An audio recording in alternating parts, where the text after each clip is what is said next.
Football সমর্থকদের এই আন্দোলন, তারা টিকিট চায় বাংলাদেশ সিঙ্গাপুর ম্যাচে, যা 10 জুন জাতীয় স্টেডিয়ামে অনুষ্ঠিত হবে। সেই টিকিট না পেয়েই তারা বাফুফে ভবনের সামনে অবস্থান নিয়ে প্রধান ফটকটি বন্ধ করে দেয়। তাদের দাবি একটাই, তারা টিকিট চায়। ফুটবল ফেডারেশন জানিয়েছে বাংলাদেশ সিঙ্গাপুর ম্যাচের সব টিকিটই বিক্রি হয়ে গেছে। এতেই তাদের ক্ষোভ, তারা টিকিট পায়নি। দর্শকরা টিকিটের জন্য ছোটাছুটি করছে, তাদের মধ্যে হাহাকার। বাফুফে থেকে বলা হয়েছিল বাংলাদেশ ভুটান ম্যাচেরও সব টিকিট বিক্রি হয়ে গেছে। ম্যাচের আগেভাবেই টিকিটের জন্য দর্শকরা ভিড় জমেছিল স্টেডিয়ামের বাইরে। কিন্তু ম্যাচের সময় দেখা গেল গ্যালারির বেশ অংশই ফাঁকা। পূর্ব গ্যালারি, পশ্চিম গ্যালারি যেদিকে দেখুন নিচের অংশ এভাবে ফাঁকা ছিল ম্যাচ চলাকালীন সময়। তাহলে এখন প্রশ্ন হলো, বাফুফে যে বলল যে সব টিকিটই বিক্রি হয়ে গেছে বাংলাদেশ ভুটান ম্যাচের, তাহলে এই টিকিটধারী দর্শকগুলো কোথায়? তারা কি টিকিট কিনে আসেনি, নাকি আদৌ সব টিকিট বিক্রি হয়নি? সেটা একটি প্রশ্ন।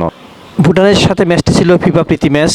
এখন সিঙ্গাপুরের সাথে 10 জনের ম্যাচেও কি গ্যালারি এভাবে ফাঁকা থাকবে? বাফুফে যেখানে বলেছে সব টিকিটই বিক্রি হয়ে গেছে বাংলাদেশ সিঙ্গাপুর ম্যাচের, সেটার জন্য এখন অপেক্ষা। আসলে সেদিন কি গ্যালারি এরকম ফাঁকা থাকবে, না পুরো গ্যালারিই ভরে যাবে?